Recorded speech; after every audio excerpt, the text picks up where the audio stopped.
गिरिजा कुमार माथुर की एक कविता है, छाया मत छूना। सुनने में तो ये बस एक कविता लगती है ना? पर असल में ये एक बहुत ही गहरा दर्शन है। एक ऐसा फलसफा जो उस अनुभव की बात करता है जिससे हम सब कभी ना कभी जरूर गुजरते हैं।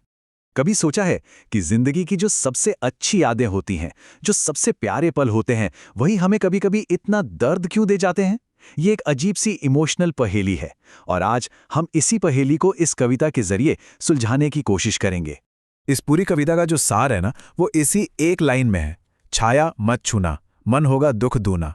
ये एक तरह की वार्निंग है, एक चेतावनी। पर सवाल ये है कि ये छाया है क्या चीज़, और आखिर ऐसा क्या है इसमें कि इसे छूने भर से हमारा दुख डबल हो जाता है। चलिए समझते हैं।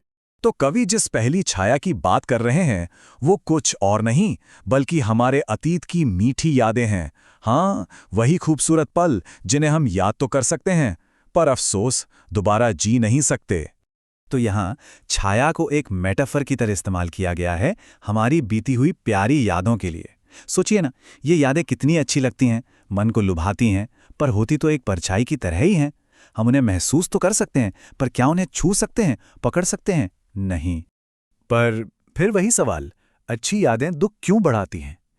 होता यह है कि जब हम अतीत में खो जाते हैं ना, तो हम अनजाने में ही अपने आज को उस गुजरे हुए सुनहरे कल से कंपेयर करने लगते हैं। और जैसे ही ये तुलना होती है, आज की मुश्किलें और भी बड़ी लगने लगती हैं। मन में बस यही ख्याल आता है, अरे वो भी क्या दिन थे। और ये एहसास आज के दुख को और भी ज्यादा गहरा कर देता है। अच्छा, तो ये तो हुई अतीत की छाया, पर कवि सिर्फ यहीं नहीं रुकते, वो एक और छाया की बात करते हैं और ये छाया जुड़ी है भविष्य से। ये है मान सम्मान, कामयाबी, इन सब का एक भ्रम।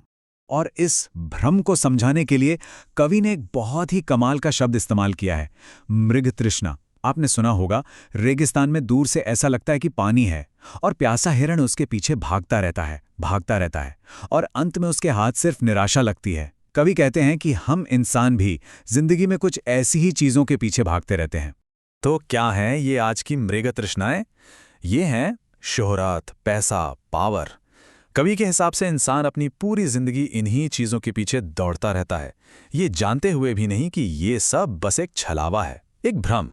और इसी बात पर कविता कहती हैं, जितना ही दौड़ा तू उतना ही भरमाया। मतलब जितना इन चीज़ों के पीछे भागा जाए उतना ही इंसान और कंफ्यूज होता जाता है और भटकता जाता है। उसे लगता है कि बस मंजिल मिलने ही वाली है, पर असल में वो एक कभी ना खत्म होने वाली दौड़ में फंस चुका होता है। तो फिर रास्ता क्या है? इसका जवाब भी कविता में ही है। कविता कहती है कि जिंदगी की फितरत ही ऐसी है, हर चंद्रिका में छिपी एक रात कृष्णा है। मतलब हर चांदनी रात के पीछे एक काली रात छिपी है। हर सुख के साथ दुख जुड़ा है और हर दुख के बाद सुख का आना भी तय है। ये तो जिंदगी के दो पहलू हैं, एक ही सिक्के के दो साइड्स की तरह।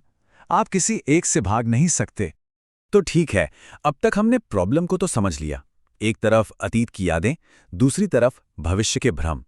पर अच्छी बात यह है कि कवि सिर्फ प्रॉब्लम बताकर नहीं छोड़ते, वो हमें इस दुख का एक बहुत ही पावरफुल तोड़ भी बताते हैं। और वो समाधान है कठिन यथार्थ का पूजन।